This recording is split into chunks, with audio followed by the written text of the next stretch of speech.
My girlfriend said I'd be a terrible husband in front of everyone, then she begged me not to leave. I'm Andrew, 30M. My girlfriend Jenna is 29F. We'd been together a little over 4 years. We lived together, shared a dog, shared friends, and at least in my head shared a timeline. By that I mean, we'd had the marriage conversations. Not constant, not pressuring, but real. We'd talked about ring styles like it was normal. We'd joked about last names. We'd gone to weddings and done the classic our turn next smile. Jenna wasn't shy about wanting marriage either, at least not privately. She'd send me TikToks about proposals. She'd point out venues when we passed them. She'd talk about when we have kids like it was a plan, not a fantasy. So when she shouted, "I'm not marrying you" in front of everyone, it didn't just embarrass me. It rewrote our entire relationship in one sentence. The night it happened was my friend Caleb's engagement party. Not a huge event, but big enough. Friends, coworkers, a few relatives, a rented room in a restaurant, and way too much champagne. Jenna and I arrived late. My fault, mostly. I'd been finishing a work thing and she'd gotten ready while I was still in a button-down. She was annoyed in that quiet way where you can feel someone doing math in their head about how much they'll punish you later. On the drive there, she said, "You always do this. You're always almost done." I said, "I know. I'm sorry." She didn't reply. She just turned the music up a little. When we got to the party, Jenna flipped like a switch into social mode. Big smiles, compliments, laughter. Jenna is genuinely charismatic. She can walk into a room and within 5 minutes people feel like they've known her for years. I used to think that was a gift. That night I realized it was also a weapon, depending on who she aimed it at. We mingled. We took photos. We congratulated Caleb and his fiancée. Everything was fine until someone asked us the question. Caleb's aunt, slightly tipsy, leaned toward Jenna and said, "So, you two are next, right? When's the wedding?" It was a normal question. People ask it all the time. It's annoying, but it's not malicious. Jenna laughed. "Oh my God," she said, "don't pressure him."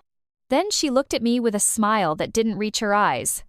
Andrew's not exactly husband material. People laughed a little. I forced a smile. I leaned closer and said quietly, "Hey, not funny." Jenna sipped her drink and said, just as quietly, "Relax." The aunt, still smiling, said, "Oh, come on, he seems like a sweet guy." Jenna's expression changed like a curtain dropping. And then she said it, loud, clear, like she wanted everyone to hear. "You'd never be a good husband," she announced, laughing, except it wasn't a real laugh. "I'm not marrying you." The room went silent. That kind of silence is physical. You can feel everyone's discomfort bouncing around like a bad smell. Someone coughed. Someone pretended to laugh again like they could restart the mood. Jenna stood there smiling, eyes bright, like she'd just delivered a punchline. I felt heat rush into my face. My chest tightened. My mind did that weird thing where it zooms out, like watching yourself in a movie. I saw Caleb's face confused and concerned. I saw his fiancée glance away, embarrassed for me. I saw 2 coworkers exchange looks like they were witnessing something private they shouldn't be seeing. And then I saw Jenna's mouth curl slightly upward. Asmirk. Like she wanted to see what I'd do. There are moments in relationships where you realize you've been negotiating with someone who isn't negotiating back. You realize you're the only one trying to keep things respectful. That was my moment. I put my drink down, slowly, deliberately. I didn't want to spill because spilling would make it look like I was losing control. I looked at Jenna and said, calm enough that my voice surprised me, "Okay. Just." "Okay." Jenna blinked. "Okay?" she repeated. I nodded. "Okay," I said again. Then I turned to Caleb and his fiancée and said, "Hey, congrats. I'm gonna head out." Caleb's fiancée said, "Andrew." I held up a hand gently. "It's okay. Tonight is about you." And I walked out. I didn't grab Jenna's arm. I didn't demand she come with me. I didn't argue. I didn't give her the reaction she was fishing for. Outside, the air was cold and sharp. I stood on the sidewalk with my hands shaking and tried to breathe. My phone buzzed immediately. Yin. I didn't answer. Buzz again. Text. "Jenna, where are you going?" Jenna. "Stop being dramatic." Jenna. "Come back. Come back." Like I was a dog called off a couch. I sat in my car for a full minute before driving. My heart was pounding hard enough that it felt like my ribs were too small. When I got home, the apartment was quiet. The dog ran up, tail wagging, happy to see me. I sat down on the floor and buried my face in the dog's fur. And for the first time in years, I asked myself a question I'd avoided. If she can say that in public, what has she been thinking in private? The answer came faster than I expected, because my brain started replaying old moments, little comments Jenna made that I'd laughed off, little insults dressed as honesty. You're forgetful. You're not ambitious enough. You can't handle pressure. It was like a pattern snapping into focus. And then I heard my phone buzz again. This time, it wasn't Jenna. It was Caleb. Dude, are you okay? What was that? I stared at the message, then looked at my living room, the shared photos on the wall, the dog bed, Jenna's shoes by the door, and realized I didn't have a plan. I just knew I couldn't pretend that sentence never happened. Because if I did, it would happen again. I texted Caleb back. I'm home. I'm okay. Don't worry about it tonight. Then I turned my phone on silent. 10 minutes later, the apartment door opened. Jenna walked in like a storm. And the first thing she said wasn't an apology. It was, "Are you seriously mad?" Jenna slammed the door behind her and stood in the entryway, still wearing her party smile, except now it was sharpened into something angry. "Are you seriously mad?" she repeated. I stayed on the couch. My dog sat next to me like he sensed tension. I said, "Yes." Jenna blinked like that wasn't the answer she expected. "It was a joke," she said, rolling her eyes. I stared at her. "It wasn't funny." She scoffed. "Oh my God, Andrew, everyone teases their partner." "Not like that," I said. "You told a room full of people you're not marrying me." Jenna walked into the living room and started taking off her jewelry aggressively, like the sound of it hitting the table was part of her argument. "I didn't mean it literally," she said. "You're being sensitive." There it was, the classic. If she hurt me, it meant I was too sensitive, not that she was too cruel. I said, "Then what did you mean?" And Jenna threw her hands up. "I meant you need to step up. You're always late, you're always distracted, you never take anything seriously." I sat forward. "Then talk to me about that privately," I said. "Don't humiliate me at someone else's party." Jenna's face tightened. "You humiliated yourself by walking out." I felt my jaw clench. "No," I said. "You humiliated me. I just refused to stand there while you did it." Jenna stared at me for a long second, then said, "Wow, so you're going to punish me." I took a slow breath. "I'm not punishing you," I said. "I'm thinking." Jenna laughed short and mean. "Thinking about what? Breaking up? You're not going anywhere." That sentence hit hard, because it matched the way she'd acted at the party like she owned the outcome. I stood up, calm, not towering, just standing. "Don't say that," I said. Jenna crossed her arms. "Why? It's true." I didn't raise my voice. "It's not true," I said. "And if you keep talking to me like that, you're going to find out." Her expression flickered anger to uncertainty, then she regained her smirk. "You're bluffing," she said. And that's when I realized something. Jenna didn't feel safe with me. She felt safe against me. Safe because she believed I'd never leave. She'd built our relationship like a one-way mirror. She could see me. I couldn't see her. I said, "I want space tonight." Jenna scoffed.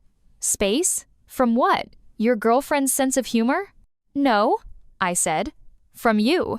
Her face hardened. "Fine," she snapped. "Go sleep on the couch like a child." "I'm not sleeping on the couch," I said. "I'm going to Matt's." Matt is my best friend. He's married, stable, the guy who always answers the phone. Jenna's eyes widened. "You're running away." I walked to the bedroom and started packing a bag.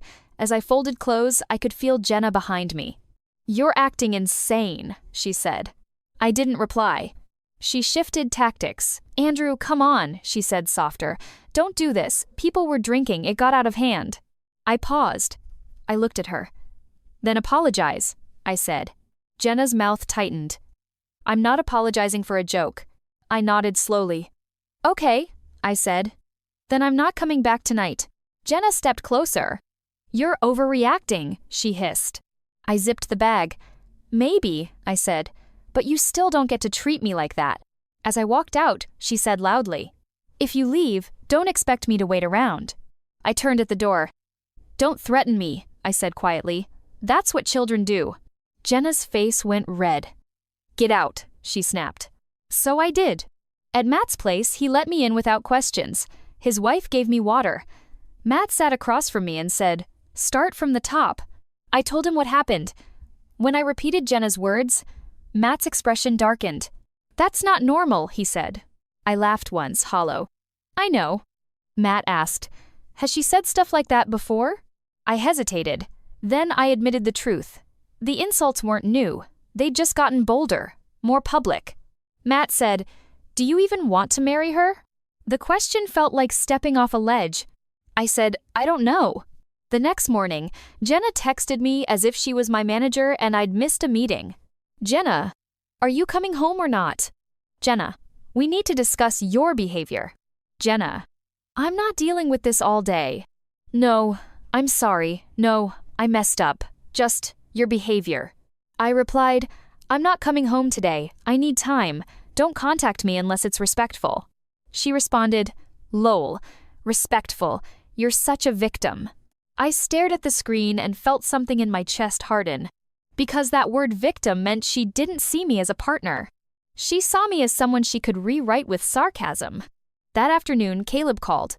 Jenna is telling everyone you freaked out and ditched her, he said carefully. I didn't want you blindsided. I closed my eyes. Of course she is. Caleb hesitated.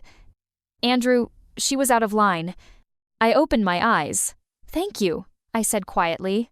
Then Caleb added, but there's something else. My stomach tightened. What? Caleb lowered his voice. After you left, Jenna started crying and saying she only said it because she knows you're not ready, and she told my fiancé you've been begging her to marry you for months. Begging. I felt heat surge through me, not anger, humiliation. Because Jenna wasn't just insulting me. She was rewriting our relationship to make herself look like the prize and me look desperate. And that meant the real problem wasn't a joke at a party. It was her need to control the story. I said, Caleb, did she say why she did it? Caleb hesitated. She said she wanted to keep you in check. Keep you in check. I went silent. Then I said, okay. I hung up and stared at my hands. If someone says they want to keep you in check, they're not building a marriage. They're building a cage. And I realized I needed to go home not to apologize. To get my documents, my things, and my clarity. Because I had a feeling, if I didn't take control now, Jenna would. And I was about to find out how far she'd go when she realized I wasn't playing along. I went back to the apartment during the day while Jenna was at work. Matt came with me, not because I needed muscle, but because I needed a witness. Someone to keep me grounded if Jenna tried to twist things. The apartment looked the same, but it felt different, like the air was heavier because now I'd named what was wrong. I started gathering essentials: passport, birth certificate, laptop, a few sentimental items. I wasn't trying to take everything. I just didn't want to be stuck later needing her permission to access my life. As I was packing, I noticed a stack of wedding-related papers on the counter. Venue contract, catering emails, a draft seating chart, and on top was a note Jenna had written to herself in big letters. Don't let Andrew drag his feet. Push him. Push him, like you push a child on a swing. I was staring at it when my phone buzzed. Yenna. I didn't answer.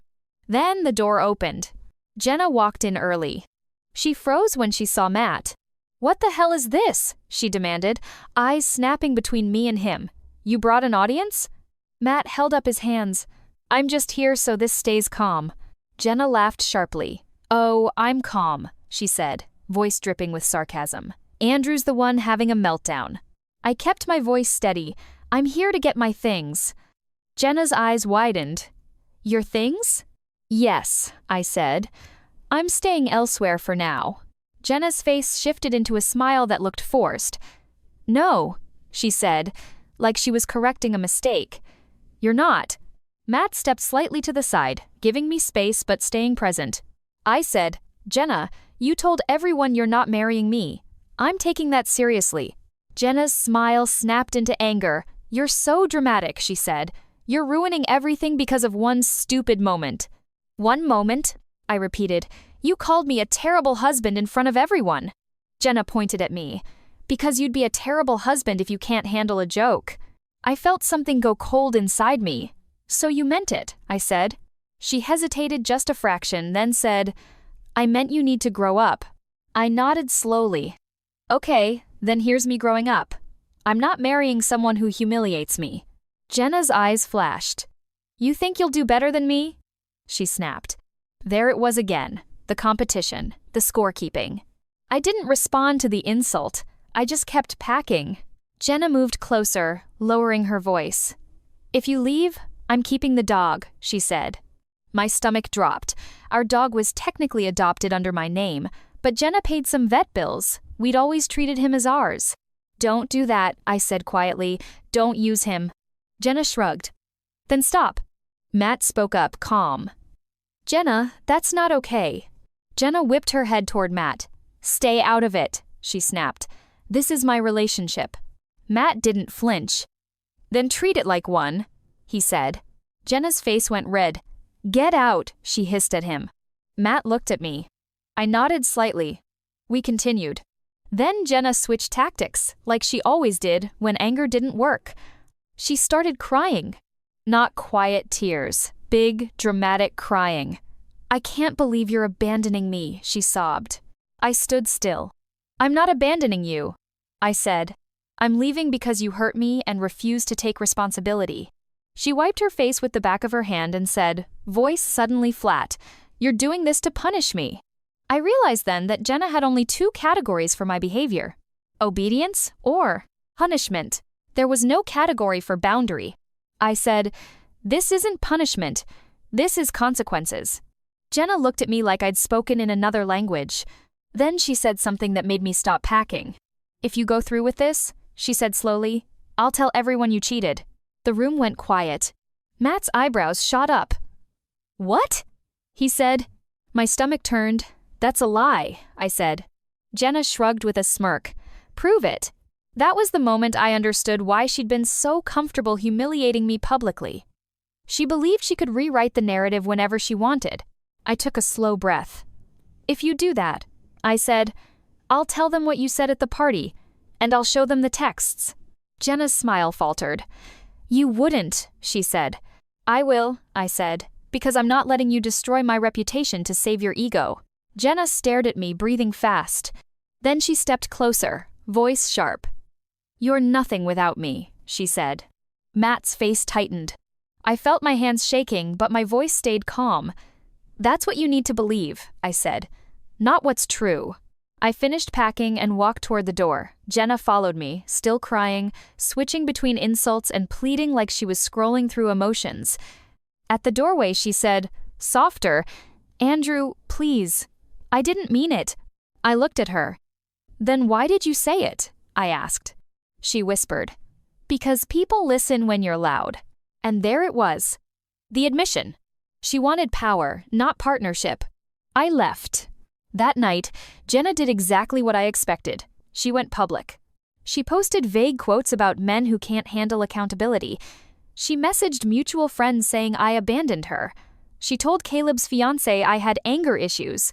But then something unexpected happened. Caleb's fiancé, who had been quiet during the party, messaged me directly. I'm sorry. Jenna tried to convince me you were the problem, but I heard what she said, and honestly, I've seen her talk to you like that before. I stared at the message for a long time, because that meant I wasn't alone. And if other people saw it, Jenna's narrative wouldn't hold forever. Still, the wedding was looming. Deposits, invitations, family expectations. And I knew Jenna wasn't going to let me walk away quietly. The next move was going to be bigger. And I was right. Because the next morning, I got a call from my mother. She sounded panicked. Andrew, she said, Jenna called me. She said you're having a breakdown and you need help. I closed my eyes. Jenna wasn't trying to fix things. She was trying to get everyone to pull me back into line. When Jenna called my mom, it was like she'd pressed a button labeled, Contain Andrew. My mom loves me, but she's also conflict avoidant. She hears breakup and her brain instantly goes to, how do we make this stop? She said you're not well, my mom repeated, worried. I kept my voice calm. Mom, I said, I'm fine. Jenna is trying to control the narrative. My mom hesitated. But why would she? Because I left, I said. And she thinks I shouldn't be allowed to. I told my mom exactly what Jenna said at the party, word for word. My mom went quiet. Then she said softly, "She said that in front of everyone?" "Yes," I said. My mom exhaled. "Okay," she said. "Okay, I'm listening." That mattered more than I expected, having one person close to me take my experience seriously. But Jenna didn't stop at my mom. She contacted my sister, my aunt, one of my coworkers, anyone who could act as a pressure point. It was like she was building a net. Message came in. "Jenna is devastated. Don't throw away 4 years." She was stressed. Couples fight. You need to man up. Man up. I hate that phrase. It always translates into absorb disrespect quietly. I asked a simple question each time. Did she apologize? No one had an answer. That weekend, Jenna requested a meeting with both sets of parents, like a negotiation. I agreed to one conversation, but only in a public setting and only if it stayed respectful. My dad offered to come with me. I said yes. Again, not for protection, but for reality. We met at a cafe. Jenna arrived with her parents. Her mom looked at me like I was a delinquent employee. Her dad looked irritated, like my emotional pain was an inconvenience. Jenna sat down and immediately started crying. "I'm sorry," she said, voice trembling. I waited. Real apologies have details. She continued, "I'm sorry you got upset." There it was. Not "I'm sorry for what I said. I'm sorry you reacted." I said calmly, "I'm not here for that." Jenna's mother leaned forward. "Andrew," she said, "relationships require forgiveness." My dad replied before I could. "They also require respect." Jenna's dad scoffed. She made a comment at a party. He stormed out. "That's childish." I felt my stomach tighten. "I didn't storm out," I said. I left calmly. Jenna looked at me with that familiar smirk trying to reappear. "See?" she said. "He's rewriting it." I pulled out my phone and played a voice memo. Matt had suggested I record when I returned to pack my things, in case Jenna made false claims. In my state, it's legal if one party consents me. I wasn't trying to trap her. I was trying to protect myself. The recording wasn't dramatic. It captured Jenna saying, "If you leave, I'll tell everyone you cheated. You're nothing without me." The cafe went quiet. Jenna's mom's face changed, slow and horrified. Jenna snapped, "You recorded me?" I said, "Yes, because you threatened to lie about me." Her father's mouth opened, then closed. He looked like he didn't know which side to take. My dad said, calmly, "That threat ends this conversation." Jenna's mother turned to her daughter, voice sharp. "Jenna, did you say that?" Jenna's eyes flashed with anger. "I was mad." Her mother's voice rose. "That's not an excuse." For the first time, I saw Jenna's parents not fully aligned with her. And I realized something. Jenna's confidence came from believing everyone would always cover for her. Now that cover was slipping. Jenna looked around the table, panicking, and did what she always did when caught. She attacked me. "You're trying to ruin me," she hissed. I said, "No, you did this yourself." Jenna started crying again, louder, attracting attention from nearby tables. Her mom looked mortified. Her dad looked furious at me, at her, at the situation. My dad stood up. "We're leaving," he said. I stood too. Jenna grabbed my wrist. "Don't," she pleaded. I pulled away gently. "We're done," I said. And I meant it. That night, I emailed vendors to cancel. I told my family the wedding was off. I told friends I wasn't discussing details, but it was finalized. Jenna responded by doing one more predictable thing.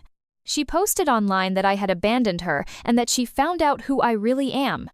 Some people believed her, most didn't. Because now there was a crack in her story, and once a crack appears, people start noticing the rest. Mutual friends started messaging me privately. "I'm sorry. I always thought she was harsh to you. I didn't know it was that bad." I didn't feel vindicated. I felt sad. Because it took a public explosion for anyone to admit what they'd seen quietly for years. Weeks passed. I moved into a new place. I set boundaries. No contact unless logistical. Then one evening, I got a message from Jenna that made my stomach drop. I'm pregnant. No emojis, no explanation, just that. My hands went cold. Because if it was true, everything changed. And if it wasn't true, that meant she was willing to go even further than threats. When Jenna texted, "I'm pregnant," my brain short-circuited. For about 30 seconds, I believed her. Not because it made sense, but because it was the kind of message that hijacks logic. Then I thought, we were careful. We used protection. We haven't been intimate since the party week. The timing felt off. I called my therapist. She said, "Don't engage emotionally, ask for proof, and keep everything in writing." So I replied with one line. "Okay, if that's true, I'll support what's best for the child. Please send proof through a doctor's confirmation." Jenna replied almost instantly. "Wow, you don't even care." I stared at that sentence. It was classic, a setup to make me chase her emotionally. I didn't. I said, "I care. That's why I'm asking for confirmation. Please send it." Hours passed. No response. The next day, she wrote, "I can't believe you'd make me prove it." I replied, "Given the threats you made, yes, confirmation is necessary." 2 days later, she sent a photo of a positive test. No name, no date, no context. I showed it to Matt. He said, "That could be anyone's." Exactly. I said to Jenna, "Please provide a doctor confirmation with date." She didn't. Instead, she started telling people I abandoned her while pregnant. Mutual friends messaged me panicked. Her mother called my mother crying. But something had changed. My family didn't jump to attack me this time. My mom asked me calmly, "Is it true?" I said, "I don't know. She won't confirm with a doctor." My mom went quiet, then said, "Okay, then we wait for facts." That was growth. Painful, late growth, but real. A week later, Jenna's mom emailed me directly, formal tone, saying Jenna was under medical care and asking me to step up. I replied politely, "I'm willing to be involved if there is verified medical confirmation. Please provide contact information for the clinic so my attorney can coordinate." Attorney. The word makes manipulators nervous because it removes improv. 2 hours later, Jenna texted me, "Fine, I'm not pregnant, I just wanted to see if you'd care." I stared at my screen until it blurred. My whole body went cold, then hot. Not because I wanted her to be pregnant, because using something like that as a test is a level of cruelty I didn't want to believe she had. I forwarded the text to myself and saved it. Then I blocked her. I didn't respond. I didn't insult her. I didn't send a "how dare you" paragraph. Because I finally understood, she didn't want conversation, she wanted reaction. I filed a police report. No, it wasn't criminal, and I didn't want escalation. But I did consult my attorney about a no-contact order if she continued harassment. For now, blocking and documenting was enough. A few days later, Jenna showed up at my new place again. I didn't answer. I told building security not to let her in. She emailed me, "You're heartless." I didn't reply. The silence worked in a way arguments never did. Over time, her messages stopped. The rumors slowed. The world moved on to the next drama. What stayed was the psychological residue, the part of me that kept replaying the party, the silence, the stares. Public humiliation sticks because it's designed to. It's a social scar. But it also taught me something I wish I'd learned earlier. If someone is willing to devalue you publicly, they are rehearsing how they'll treat you privately. And if they threaten to destroy your reputation to keep you from leaving, they don't love you. They own you in their mind. I'm dating no one right now. I'm rebuilding. I'm in therapy. I'm sleeping better. I'm relearning what it feels like to exist without being graded. Sometimes I miss Jenna, not the real Jenna, but the early version of her that felt loving. My therapist says that's normal. You grieve the person you thought you had. But then I remember her words, "You'd never be a good husband. I'm not marrying you." And I realize, even if she took it back later, she revealed her contempt. And contempt kills marriages faster than anything. So here's my question, in true Aita style. Aita for walking out and ending the relationship after she said that in front of everyone without giving her another chance? Because part of me still hears people saying, "It was just one outburst." But it wasn't. It was one outburst with years of build-up behind it. And I don't think anyone should have to beg to be treated with respect. So Aita for walking out after my girlfriend publicly said she wouldn't marry me? What would you have done? If you want more Reddit-style stories like this, subscribe.